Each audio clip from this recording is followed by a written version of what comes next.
ఈరోజు బీరకాయ పచ్చి రొయ్యల కూర అండి. నేను కరీంనగర్కి వెళ్ళినప్పుడు మా డాడీ టైగర్ ప్రాన్స్ తీసుకొచ్చారు నా కోసం. అక్కడ నుంచి నేను మళ్ళీ అవి హైదరాబాద్కి మా మమ్మీ అయితే నాకు పంపించారు.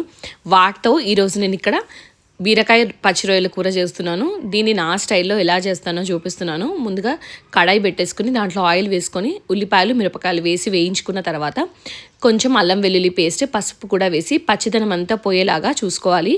ఆ తర్వాత నేను ముందుగానే టైగర్ ప్రాన్స్ని ముక్కలుగా కట్ చేసి వాటిని తలతో పాటుగా వేసుకుంటున్నానండి.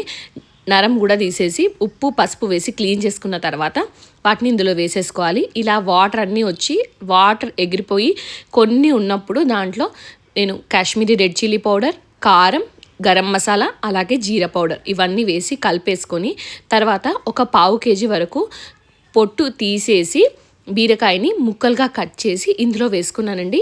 మళ్ళీ మూత పెట్టి ఒక 10 నిమిషాలు ఉడికించిన తర్వాత ఇలా వాటర్ ఫామ్ అవుతుంది. అప్పుడు కొన్ని టమాటో ముక్కల్ని కూడా కట్ చేసి ఇందులో వేసేసి అంతా బాగా కలిపేసి అందులోనే ధనియాల పొడి కూడా వేసి మూత పెట్టి లో ఫ్లేమ్లో ఇంకొక 10 నిమిషాలు ఉడికిస్తే మన కర్రీ రెడీ అయిపోతుంది. ఫైనల్గా కొత్తిమీర జల్లేసి సర్వ్ చేసుకోవడమే అండి. చాలా బాగుంది. ట్రై